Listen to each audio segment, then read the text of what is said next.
Hello students, good afternoon. Myself मोहित मयंक प्रकाश और आज हम पीएससी फाइनल ईयर में जूलॉजी के फर्स्ट पेपर में यूनिट 4 स्टार्ट कर रहे हैं, जिसमें हम उसमें वाइल्ड लाइफ कंजर्वेशन के बारे में पढ़ेंगे। और ये वाइल्ड लाइफ कंजर्वेशन क्या है, पहले इसको थोड़ा समझते हैं, फिर आगे हम इस टॉपिक को स्टार्ट करेंगे। देखिए, वाइल्ड लाइफ कंजर्वेशन का मतलब है जो वन्य जीवों की जो लाइफ है, ठीक है, हमें उनका कंजर्वेशन करना है। और कैसे करना है ये हम आज इसमें थोड़ा डिस्कशन करेंगे। और इसमें कई सारे शॉर्ट नोट आते हैं, जैसे causes for depletion of wild life, दूसरा short national park and sanctuaries, तीसरा जो शॉर्ट क्वेश्चन आता है वो है इंडियन वाइल्ड लाइफ, और चौथा जो शॉर्ट क्वेश्चन आता है वो है वाइल्ड लाइफ ऑर्गेनाइजेशन। ये इस टाइप के शॉर्ट क्वेश्चन आते हैं जो हमें ध्यान रखने हैं और पेपर में हमें इनको करना है, ठीक है। तो आइए हम स्टार्ट करते हैं वाइल्ड लाइफ कंजर्वेशन, जिसमें हम इंट्रोडक्शन से स्टार्ट करते हैं। इंट्रोडक्शन क्या है ये देखते हैं। वाइल्ड लाइफ वर्ड का अर्थ जो है वो नॉन डोमेस्टिकेटेड ऑर्गेनिज्म होते हैं।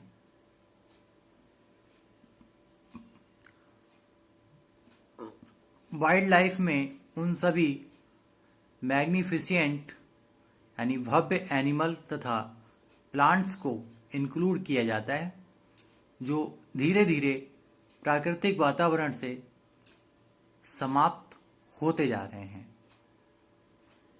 इसलिए इस बात की आवश्यकता है कि वाइल्ड लाइफ का कंजर्वेशन या संरक्षण किया जाए, जिससे उनकी विलुप्ति को रोका जा सके।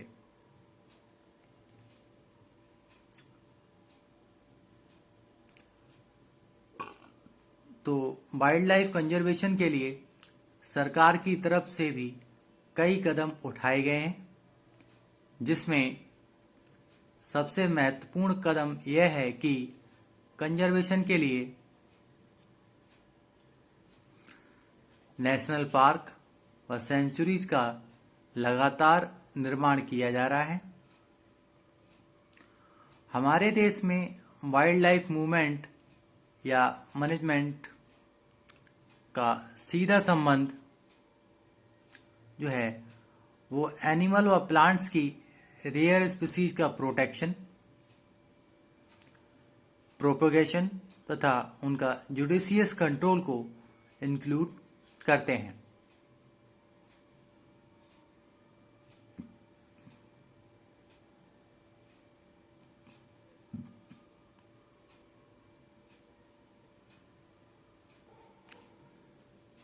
पिछले कुछ वर्षों में एनिमल की 106 स्पीसीज तथा पक्षियों की 139 स्पीसीज भौगोलिक यानी जियोग्राफिकल तथा क्लाइमेटिक चेंजेस के कारण विलुप्त हो चुकी हैं।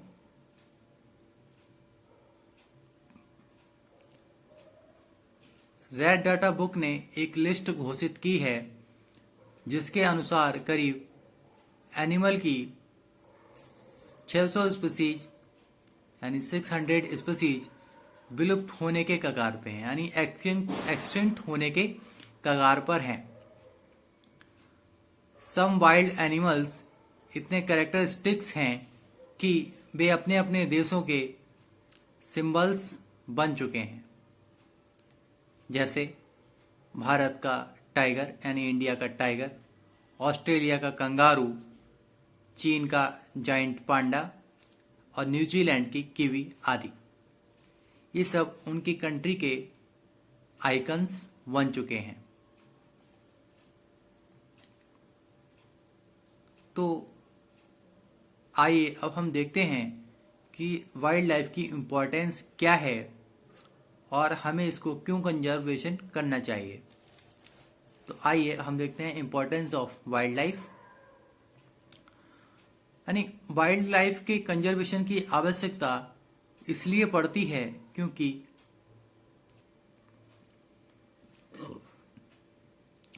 मानव समुदाय के लिए ये बहुत महत्वपूर्ण मानी जाती है, क्योंकि वाइल्ड लाइफ निम्न कारणों से मनुष्य के लिए वैल्यूएबल है। अब कैसे वैल्यूएबल है, आइए हम देखते हैं। पहली है कॉमर्शियल वैल्यू। इसकी कॉमर्शियल वैल्यू क्या है और क्यों है, आइए देखते हैं। वाइल्ड लाइफ कई कॉमर्शियल प्रोडक्ट प्रदान करती है। इससे पर्याप्त फॉरेन करेंसी प्राप्त होती है और वाइल्ड लाइफ की कॉमर्शियल वैल्यू सबसे अच्छी मैराइन फिशरीज में दिखती है, जिनसे लगभग 100 मिलियन टन फिश फूड प्राप्त होता है। वैसे फ्रेश वाटर फिशेस भी लोगों के लिए काफ़ी मात्रा में भोजन देती हैं।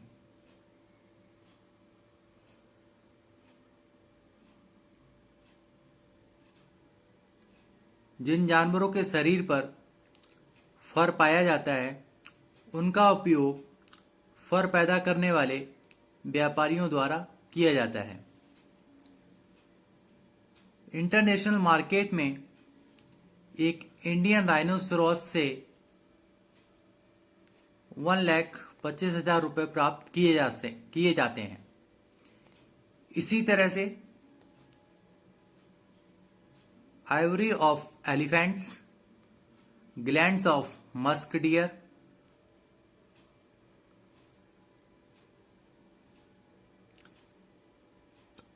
एंटर्स ऑफ डियर आदि लोगों को आकर्षित करती है।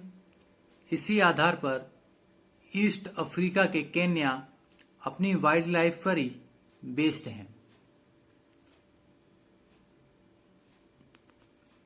अब आइए, अब हम दूसरी जो वैल्यू है उस पर चलते हैं, जो है हमारी साइंटिफिक वैल्यू।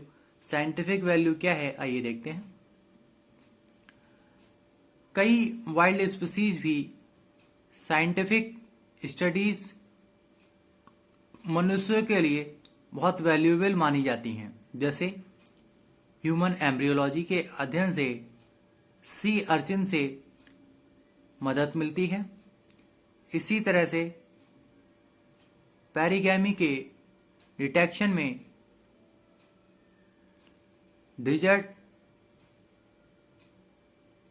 डिजर्ट टोड में सहायता या हेल्प मिलती है। रीसस मंकी का योगदान ह्यूमन ब्लड ग्रुप के डिटर्मिनेशन में नहीं भुलाया जा सकता है।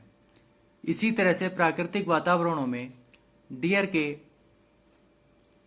एंटलर द्वारा degree of radio active contamination की जानकारी मिलती है। अब जो हमारी तीसरी वैल्यू है वो हमारी गेम वैल्यू। गेम वैल्यू क्या है, आइए देखते हैं। कई यूरोपियन तथा अमेरिकन देशों में लाखों लोग मछलियों का शिकार अपने मनोरंजन के लिए करते हैं। इसे वे एक जीन के रूप में देखते हैं। कैसे, आइए देखते हैं। दूसरी है हमारी इकोलॉजिकल वैल्यू। इकोलॉजिकल वैल्यू क्या है, आइए देखते हैं। पृथ्वी पर पाई जाने वाली सभी लाइफ्स एक दूसरे से लिंक्ड होती हैं और यही फूड चेन व इकोसिस्टम बनाती हैं। अगर वाइल्ड लाइफ का बिना किया जाएगा तो यह स्वाभाविक है कि इकोलॉजिकल बैलेंस अपसेट हो जाएगा, जिसके भयंकर परिणाम देखने को मिलते हैं। इसलिए हर एनिमल स्पीसीज को प्रोटेक्शन की बहुत ज़्यादा आवश्यकता है।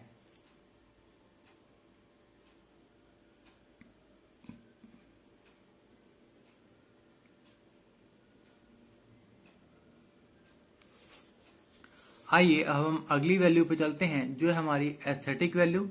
एस्थेटिक वैल्यू क्या है, आइए देखते हैं। वाइल्ड लाइफ को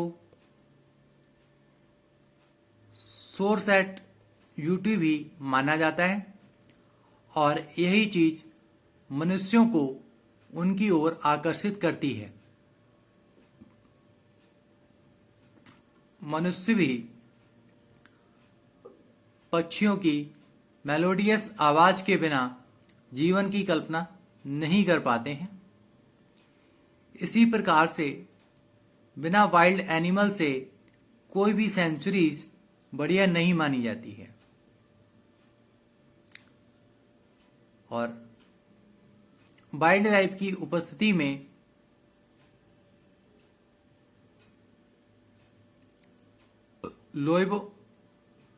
लोगों को खुशी, आनंद तथा सेटिस्फैक्शन मिलता है, जो उनके लिए बहुत ज्यादा जरूरी है। आइए अब हम बात करते हैं इथिकल वैल्यू की। तो इथिकल वैल्यू क्या है, आइए देखते हैं। आमतौर पर लोगों की ऐसी धारणा होती है कि उनको वाइल्ड एनिमल के नष्ट करने का कोई अधिकार नहीं है, बल्कि उनका प्रयास वाइल्ड एनिमल्स को प्रोटेक्ट तथा उनको कंजर्व करने का होता है। किसी भी एनिमल को